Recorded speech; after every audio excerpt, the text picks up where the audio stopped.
Hi, everyone. Welcome to another edition of Caterpillar's Diggin' into History. I'm your host, Rusty Dunn, and once again, glad to be learning from and really listening to the knowledge from my good friend and colleague, Lee Fosberg, Corporate Heritage Archives Manager. Great to see you again. Good to see you again, Rusty. I know last Digging into History, we were outside in a farm field, but I'm glad to say we're in the archives room today, and this is a treasure trove. A million different artifacts. It's so cool, a million different stories to tell, and we've come up with another good story today. We have not just a caterpillar story, Rusty, we have a Bucyrus story.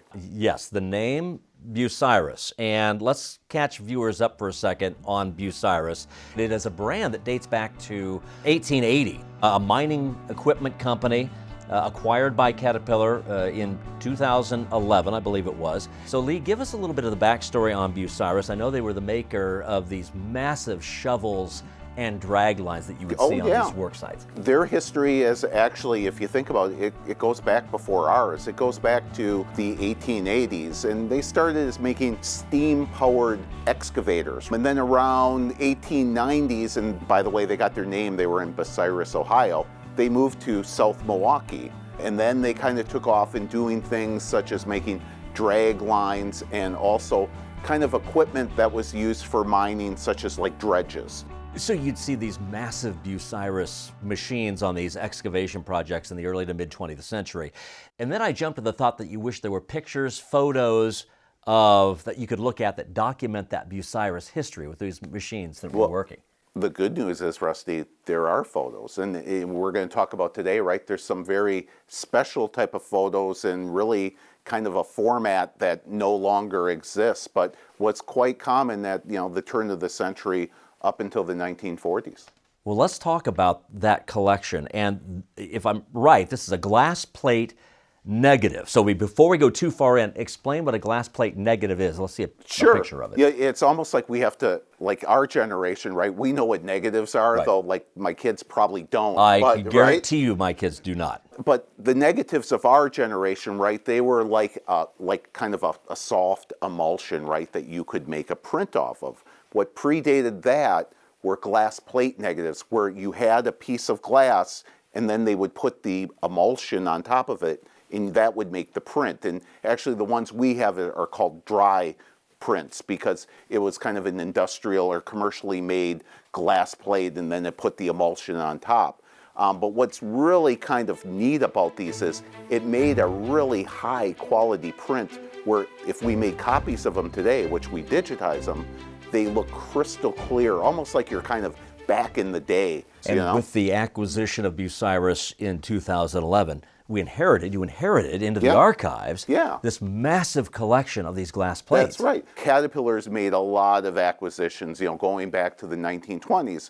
And a lot of times, right, these brands exist as kind of part of the Caterpillar family, such as like things like Solar, but some of them become absorbed, right, under the name Caterpillar. Bucyrus would be an example of that, which kind of now is part of our global mining DNA, and that's what these represent, and they help us tell those stories. Very cool. Let's get into a couple of the stories that these images, these glass plates tell, and it's really sort of the building of America in a lot of these pictures. So what are some examples of things that we could literally put our eyes on that the Bucyrus machines were working on? Well, believe it or not, there's over 8,000 of these, a huge collection. And one of the things that are my favorite part is a lot of them tell the building of America, right? And the building of the world. They're very global. Bucyrus was a global company. Just a few projects I'll throw off to you. Like, let's say New York, building of the New York subway system. Building of like department stores, famous ones like Lord & Taylor, building of the transportation system across like Grand Central Station in New York, right? Building the canal system.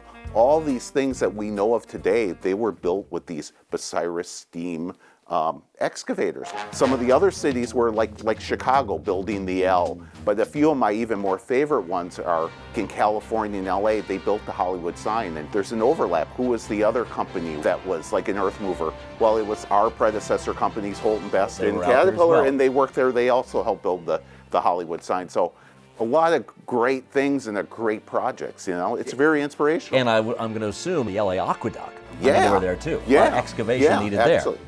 Let's go back a second to the building of the Panama Canal, which we've talked about before. And there are, what, 100 or so negatives that were taken during the canal construction featuring the Bucyrus equipment. I would argue, from what we've found with our research, we might have the biggest collection of building the Panama Canal.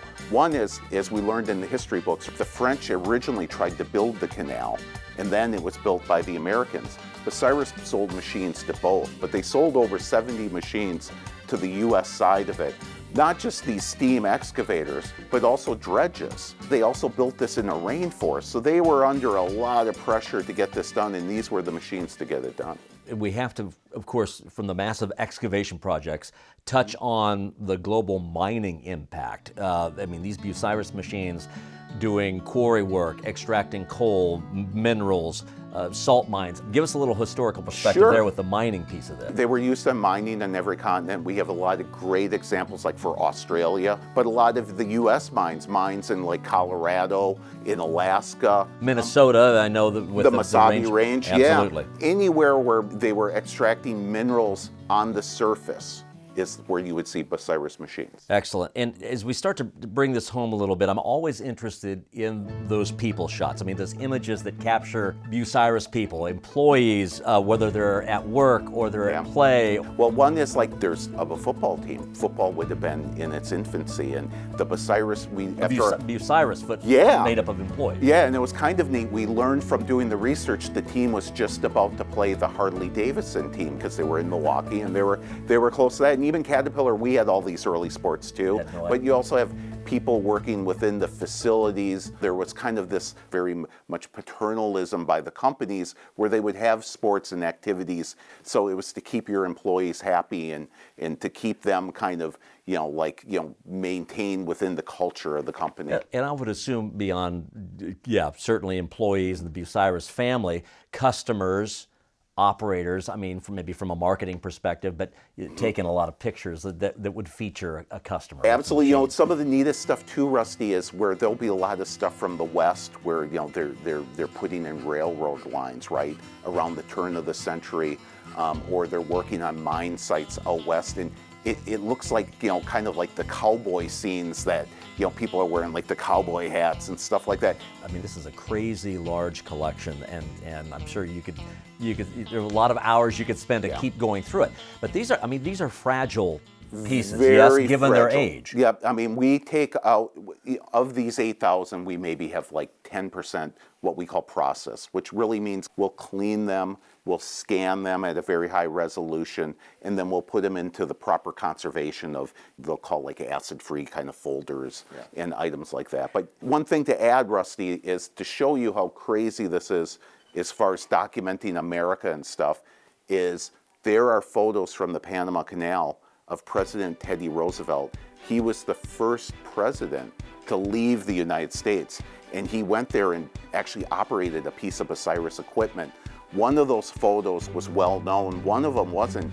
And believe it or not, even the person who was the archivist at the Teddy Roosevelt Library contacted me and saw it on social media and was like, where did you guys get this stuff? We had never seen it. Isn't that wild? I've seen that before floating around because it's such a famous picture of such a famous guy. That's very cool. Yeah. Oh, that is neat. And before we close out, you think back then, you're running Bucyrus, and just the forethought of we want to capture this history, and the idea of going to a lot of effort with this equipment to make these photos. I mean, just beyond, it goes beyond just a marketing effort in a way. I mean, it's real history. Yeah, real history. I mean, there is like a value beyond monetary where this will always be something. It's classic America, I would say. It's classic business history, and now it's part of Caterpillar. Another great historical show and tell session, Lee. Thanks you so much for sharing that. We do appreciate you watching Caterpillar's Digging into History. A lot more stories to tell. We'll eventually get to them. Thanks for being here. Thank you again, Rusty. And thanks to all of you. For Lee Fosberg, I'm Rusty Dunn. We'll see you soon.